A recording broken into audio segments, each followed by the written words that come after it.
Great. So, welcome to the Nonsense Club podcast. Today, we're going to be talking about nonsense, of course, from either today or yesterday. Like I said, all sorts of different random pieces of information. I'm Brandon. You can find me on Twitter at BrandonRichmond5 is my Twitter handle. And I'm Trevor. You can find me at Old Man Trevor, 3 R's at the end on Twitter there. There you go for more information. So, today, we're going to talk about a really interesting random event that happened back in 1986, and this is the Balloon Fest that went horribly wrong in September of 1986 in the city of Cleveland. So we have this information here, and even if you scroll up a little bit, you might, I don't know if there's, I don't know if you can get a photo of what this looked like, because it was absolutely just ridiculous when it ended up happening. So maybe reload the page, perhaps. There we are. There it is. So just an idea of this now. So basically, what this was about, this would never happen today. No. It would never happen. But it was a nonprofit staged fundraiser. And what they wanted to do is attempt to beat Disneyland's Guinness World Record of the most balloons released simultaneously. Mm-hmm. Okay, so this was the idea behind it all. So they had to put together 1.5 million balloons. They had a ton of volunteers, and they put basically a giant net. Imagine them putting a giant net in place, and you had all these people with helium filling these balloons up and sending them up in this net for this launch. And there is a video about it. So if you go on YouTube and look, just type it up and find like just Cleveland Balloon Fest or Cleveland Balloon Release or whatever. So yeah, you would find more information. So this happened. It was a single event. It was I don't know how long it took them to prep it. It wasn't days, months. It was more a period of time. They had a ton of people involved blowing balloons up and putting them in this net. So just to kind of build it up as to what it was about. Because I know you had mentioned 1.5 million balloons. From what I recall, they were aiming for 2 million balloons. 2 million balloons is wow. So there you go. So put that into perspective, how much rubber that is getting thrown into the environment like that. So again, like I said, they never would do this today. No. But it was obviously, it ended up turning out to be more tragic than I think anybody could have ended up imagining. It was supposed to be this happy, fun time. Look at Disney did this, so look what we're going to do. It's this fundraiser. Look, it's going to look beautiful in the sky. I think it took them a lot of work to get all the permits for it as well. And it was supposed to be this huge, huge event. And it seems like everyone was just like really into it. Like they're really, really just excited. Everyone's like was blowing up balloons. Not like they weren't like, putting it to their lips and go. They weren't doing that. I hope they blew into the balloon like that. But they were. I'm sorry. That definitely. I want to try blowing up a balloon like that. Oh, it didn't work. Well, I guess I'll hook it up to the helium machine. Exactly. So a video I saw was actually a lot of people were getting finger injuries because they were just tying so many balloons. Right. And it was just quite the event. But yeah, it was supposed to be this big happy thing, like this phenomenal time. What could go wrong with releasing 1.5 million balloons all at once? It's just, I think maybe now, because we're in an age of thinking of the environment, I think more than we ever have.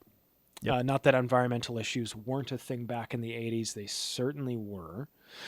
But I just think it's just unbelievable to think that somebody would give the stamp of approval to release 1.5 million pieces of rubber flying through the sky. The first thing I heard, the first thing that went wrong, at least I heard, was when they were blowing up all these balloons. A lady had a bunch tied to one wrist and a bunch tied to another. On one wrist was a watch which had the balloons tied to it, and her watch unbuckled and it flew away. So that was the first disaster. The first disaster was somebody losing their watch. It was very minor, but it was the start to something greater, of course. But that's how I'm selling it, at least. But anyway, so a lady lost her watch. That was pretty sad. But anyways, so they aimed for 2 million balloons. They stopped at 1.5 million. So they stopped at 1.5 million because the weather, if I remember correctly, was bad. They figured that I think rain was coming and all these sort of things. So they're like, we got to release what we have, which is 1.5 million balloons. I sort of imagine there's like a panel of guys sitting on the side going 1, 2, 3, 4, 5, 6, 7, 8, 9, 10, 11, 12 as they see the balloons sort of float up into like the little caged area that they have there. But they have 1.5 million balloons. The weather's pretty bad. They release them. They got to get this out there. They do a giant countdown that was live on national television to do the release. It was a big thing to promote and get it ready. Oh, so we have a little bit of video footage actually of the balloons getting released and the countdown actually. 2, 1, here they go! Liftoff! Amazing! Get that going here. So this is them releasing them all, so you see the amount of balloons flying into the air here. I mean, it's an interesting thing to look at, but at the same time, it's a bit cringeworthy thinking of where are these all going to end up. They're not just going to disappear. Yeah. I kind of feel like sometimes people thought that's just how it went. It'll just, I don't know. They're out of sight eventually. To be completely honest, it just looks like a big like chemical smoke. Like, you know, if like a chemical factory like blows up and sets on fire, there's like funky colored smoke sometimes. Yeah. That's just sort of what I imagine. It's interesting because it looks interesting, but it's not. I don't think that was worth doing whatsoever. Exactly. And well, they experienced a few problems after they were released, and they were like they expected these things are going to go around flying everywhere. Of course, they're balloons, they're in the air, there's wind and all these sort of things. They're going to fly around. But they didn't expect them to go in certain areas. So as this video goes on, I'm sure they're going to show here. Actually, well, here you go. Could you imagine just going outside? Like, this is pretty high up in the air. I think I'm guessing, in a helicopter of some sort. I don't know. Well, my thought is this not going to interfere with airspace travel when you have balloons flying in the air that could get caught in airplane engines and different things like that. Like, how was that not thought of? Yeah. I don't know. I mean, it's the 80s, I guess. Perhaps. But this is, like, they were getting stuck on the road and stuff like that. But this is a pretty bad one. So this is where things really start to get ugly. Imagine now if you're trying to look for somebody in a body of water, okay? And you've got a body of water filled with floating balloons. And you've got people who got out of a boat and are floating around, their heads are bobbing in the water. How do you decipher?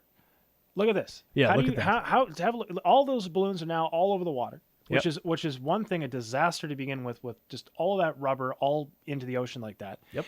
And now you're trying to find a missing person, which I get. You'd think, well, they look different than a balloon, but look at that. Like, I mean, If they're off in the distance, they just look like a balloon. right. There's gonna be like a head bobbing up and down in the water. But they were actually searching for two people, I believe, at this point. Two fishermen that I guess I think they found the boat washed up somewhere, so they figured that these two fishermen are still somewhere. But they had to stop the search because, well, they couldn't find anything. Like, there's balloons everywhere. They could have been driving into them for all they know. I'm sure they probably could have drove into them, really.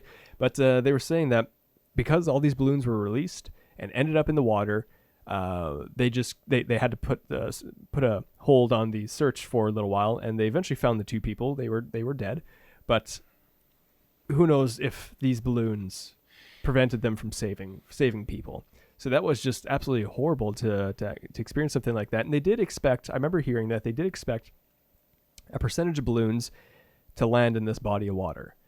Right, which is just completely disastrous. I mean, Yep. I understand in this day and age we have so much plastic and waste in our waters enough as it is. But everything we put in the water is voluntarily put in to some degree. But to launch a 1.5 million balloons just to have them to me it just seemed so stupid. This whole thing, just a complete stupid waste of time to go and do this. And there you go. 2 days later. 2 days later, the bodies were found of these poor people who were lost in the water like that, but they broke a Guinness record though. They got their Guinness World Record. Actually, they didn't. Did they not get the Guinness record? Right, let me get the Was that true? The event was not recognized by was the Guinness not Book of World recognized Records. because I think it was officially the most ever released. Yeah. But the Guinness, so I should reword that. The Guinness World Records would not recognize that record. Yeah. But it was apparently the most amount of balloons released in a situation. I heard there was a few lawsuits that came out of this as well from I think it was, if I remember correctly, someone owned some very, very expensive horses, and the balloons started like landing around, and I guess hit the horses, and it scared them, caused them to jump around, and the horses got injured.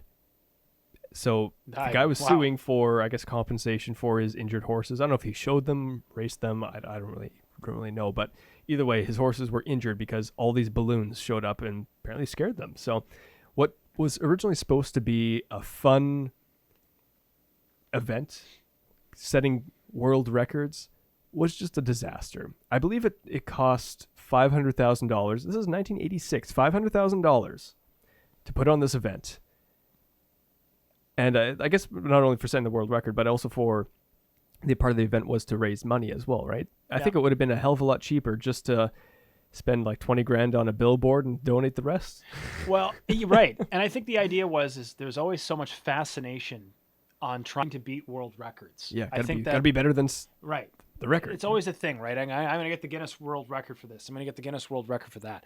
So I think that was the whole thing. There was also the fact that Disney had done something like this before. So it's like, well, if Disney did it, it's got to be fun. It's got to be family friendly. It's got to be great for the kids. Yeah.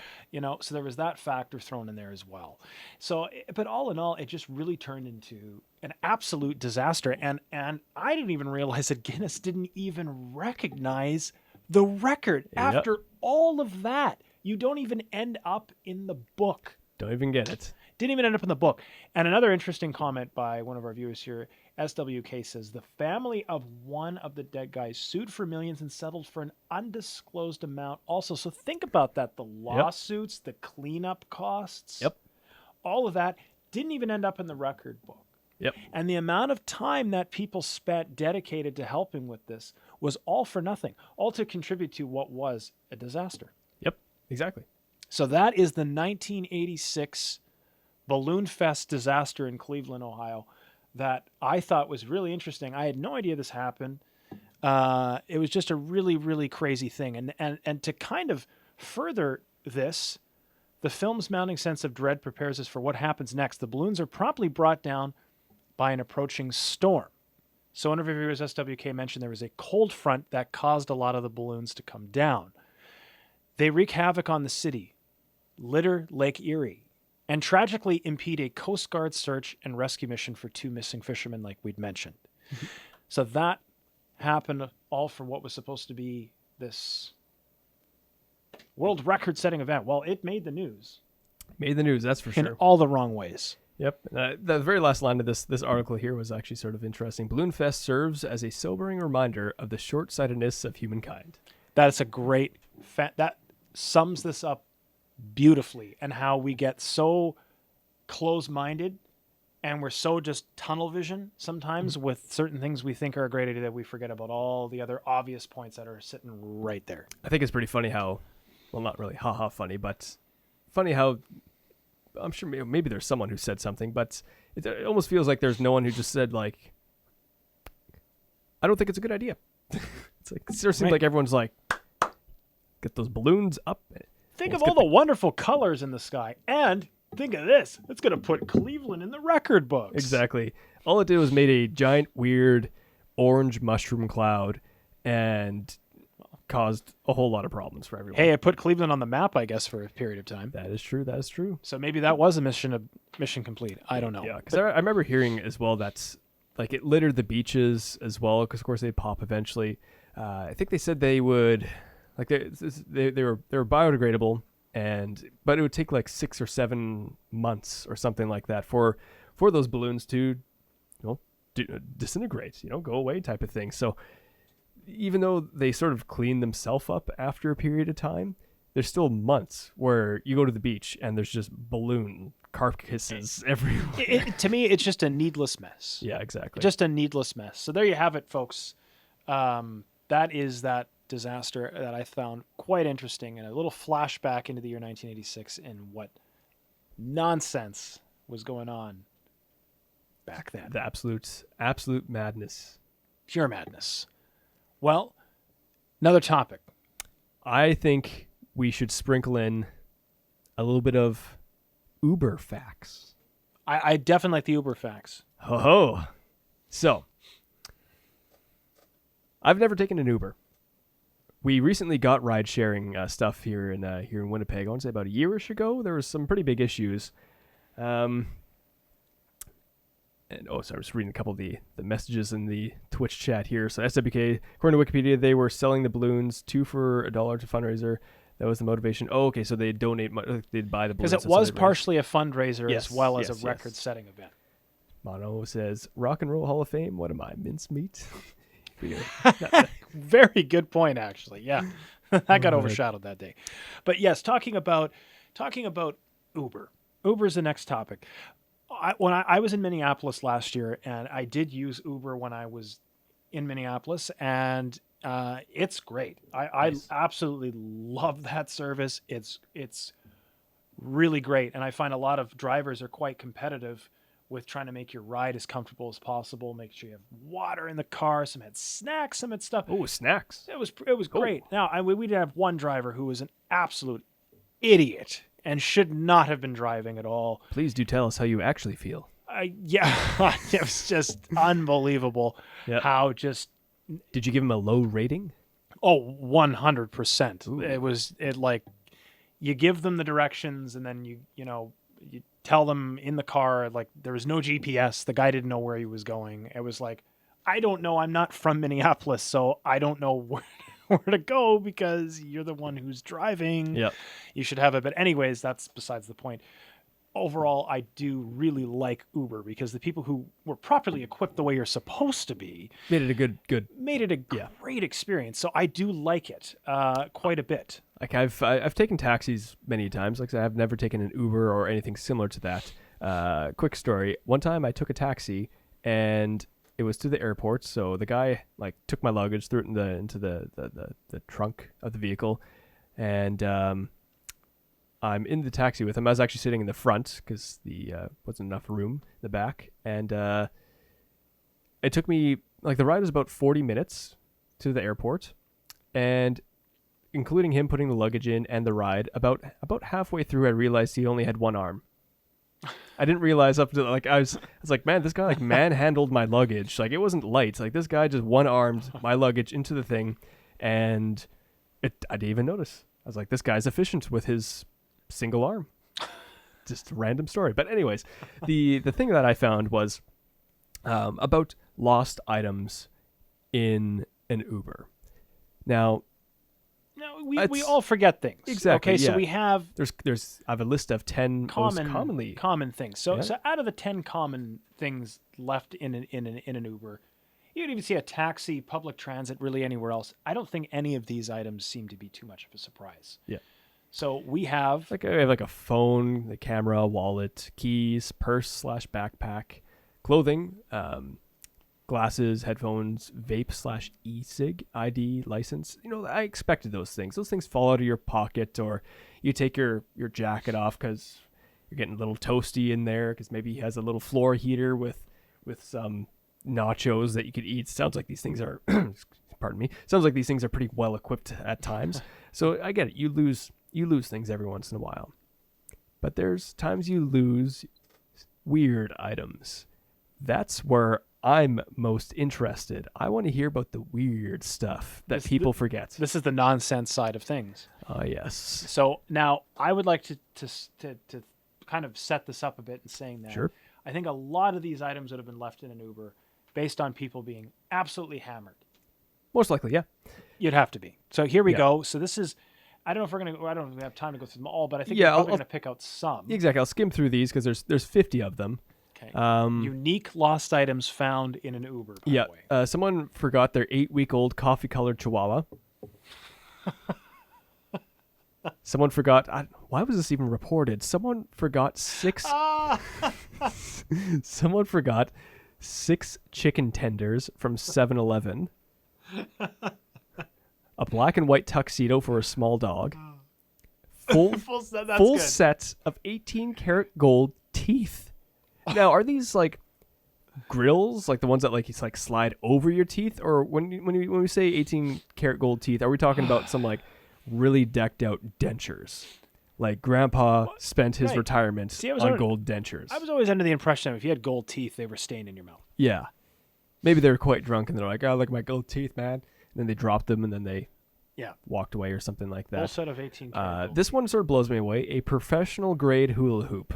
I did not realize there were different grades of hula hoops. I thought it was just a hula hoop. Somebody doing a little bit of street busting. Perhaps. You know. Only 6 chicken tenders, Mono says. Yes, only 6. I don't know how many come in a pack at 7-Eleven, but Maybe a few were consumed. I mean, this was Perhaps. not confirmed. that is drunk food. Oh, definitely. Definitely They're drunk hammered food. 24/7, 7-Eleven. You pop in. You're good. Someone forgot a salmon head. Salmon head. Star Wars skateboard. A propane tank. Think A about that propane for a tank. second. So, okay, if you're smashed and you go to an Uber with a propane tank, I think there's probably a good story to that. But if you're sober and bring a propane tank into your Uber, I feel like you're showing up to a barbecue. And you've just ruined it because they don't have fuel for the barbecue. Yes. Like, hey, Gary, thank you for coming out. Did you bring the propane tank? Oh, Damn it, I left that in the Uber. But you know what's more important, though? I left a pack of hair and a brown brush shaped like a foot, though, in the back seat. That was definitely something I'm more upset about. And my Lego Championship wrestling belt. oh gosh. Those were all items on this list.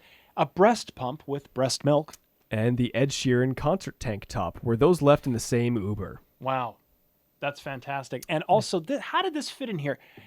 A shopping cart? How does a shopping cart get into an Uber? Unless you're driving a van or something like that. Perhaps. Whoa, look at this. Babe Ruth signed baseball. Wow, perhaps eBay was Yeah. equipped right after that. White gold wedding band with diamonds.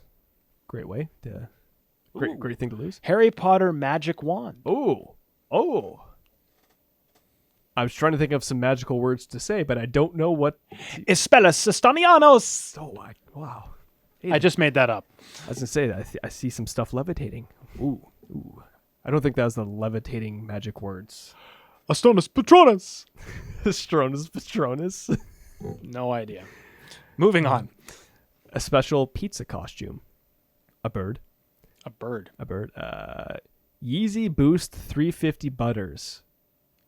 Yeezy Boost 350 Butters. Anybody have any comments on what the hell a Yeezy Boost 350 Butters is? I haven't a clue what that is. I don't know. A mannequin? A mannequin. Mannequin. What a sight that would be. Fog machine. Fog machine. Theory. They were either too drunk. That's always the first theory. With any of these items on the list, they were too drunk, left it They behind. have to be. Or, what if, bear with me, what if the fog machine goes off in the car? You don't know where it is. You have to leave because you're late for your appointment. You can't find it. You have to leave it. Bit of a stretch. Maybe a possible theory. One theory of many. Just yes. SWK says Yeezy Boost 350 Butters are shoes. Thank you. I had no idea what the hell that was. I'm not with it anymore. Man, I need to get myself a pair. Well, I shouldn't say I'm not with it anymore. I think that sort of implies that I was with it at one point. I have never been with whatever it is. But number 41. Well, get with it. Number 41. One Gucci flip-flop. You only need one. They're too Exactly. expensive to buy both of them Just anyways. hop on one leg. Red Lobster takeout. 10 pounds of pulled pork and 10 pounds of pulled chicken. I'd be pretty heartbroken Wow. leaving that behind. Deer antlers and a welding helmet. That's just awesome. They go hand in hand. Oh, and SWK says they are high-dollar sneakers from a rapper. Is it Kanye West? I'm not much. Your guess is as good as mine, Not but much it does explain a little more as to what that was left Yep. behind. Then we got number 49. Says my dirty laundry. Okay. So maybe perhaps the guy who wrote the article leaves his laundry in Ubers Perhaps. often. Just doesn't want to deal with it. Number 50. A small plush toy of a cat eating a pizza slice. Well, now, isn't that cute? Yep. And apparently the most forgetful city is East Alabama. Apparently. All right. Wow. So there you go, folks. That there was some of the weird items left in an Uber. You never know what you might find in a back seat of one. So maybe if you take an Uber, you might get lucky Yep. and find someone's laundry. Or if an Uber pulls up and it's full of fog, don't dismiss it. There could be a free fog machine in there. Shouldn't If my theory is correct, which Well, it most likely is not. shouldn't be a car malfunction. It should just be, part of the presentation. Exactly. But Well- for those on Twitch, Yes, we're I think we got we could squeeze out one more episode. we could squeeze out gonna- one more. We're gonna do another episode, and I guess for those on YouTube that are watching this episode, we hope you enjoyed it. And you can follow me on Twitter, Old Man Trevor with 3 R's at the end there. And Brandon Richmond 5. all right, well, this is a whole lot of nonsense that we got to chat about. But either way, well, hope to see you guys. Hope to see you guys next time. I can't even say that line properly. Hope to see everyone next time. So thank you very much. Absolutely, and the Nonsense Club podcast.